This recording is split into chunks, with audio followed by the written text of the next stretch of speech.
Minister, the management of migration and application for refugee or temporary status in this country has been dysfunctional in many ways for years. Historically, the relatively low levels of migration and the application for international protection status hovered between 1,500 and 2,500 persons per annum. Even then, our system of direct provision left people in limbo for years, in shoddy accommodation, with little opportunity to improve their lives or general circumstance. Despite our membership of the EU, we were, by dint of geographic location, excluded largely from the increasing migration into Europe, and our past economic performance also meant that we were not viewed as a target location. But in recent years, this has changed. We are now seen as a successful economy and therefore a place where those seeking a better economic future will want to settle in. And in truth, our economy needs a certain amount of net inward migration.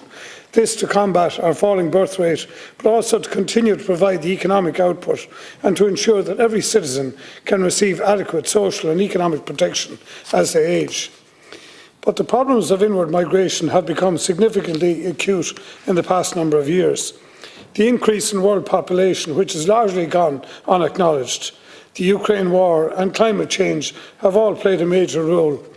But in truth, this state has also contributed to our more recent migration problems because of our failure to adequately and proactively plan to deal with our known responsibilities. I acknowledge that our state has seen an influx of refugees from Ukraine and that no one could have envisaged the numbers of refugees who have needed and have been provided with protection in this state.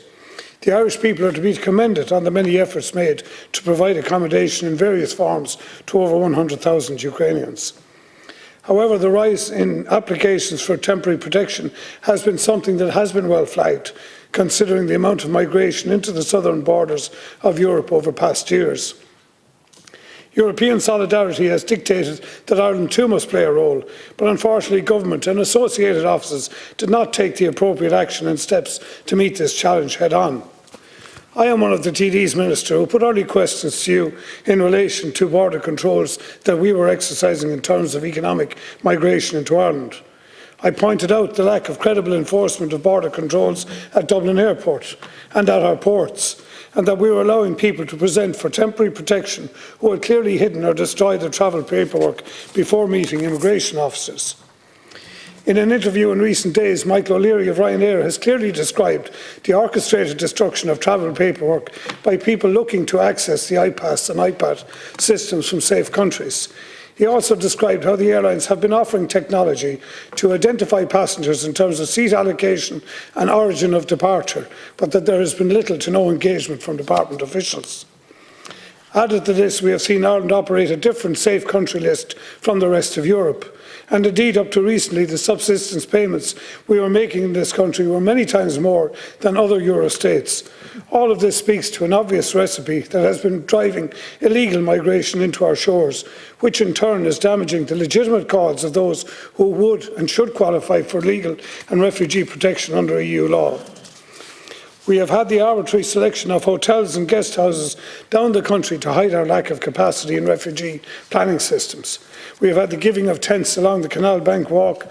We've had the suggestion of revitalising an old prison plan to create a national refugee centre, along with more blue sky thinking to magic up another 5 national centres around the country. And now we have the European Migration Pact, a plan which Hungary and Poland attempted to block.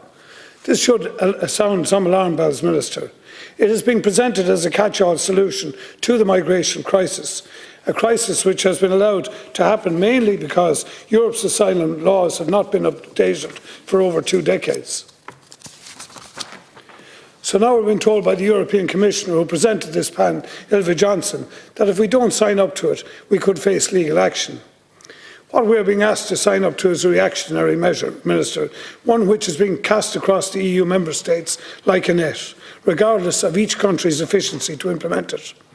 In Ireland, we will be signing up to take in close to 30,000 migrants at a time, when many of the ones we have are sleeping in tents at the side of the road or in accommodation that HICWA itself is horrified by. Others, as said, are being bussed into towns and villages throughout Ireland, often without the knowledge of local residents, and left in hotels miles away from resources. Refugees are walking for miles to get to the nearest shop, all because Ireland is saying yes to a situation that we haven't properly prepared for. We want to help people who are fleeing hunger, murder and tyranny, but wanting to do something and being properly prepared to do it are two different matters. This migration debate has caused huge division in the country, and we have to stop thinking about it as one with a right or a wrong answer.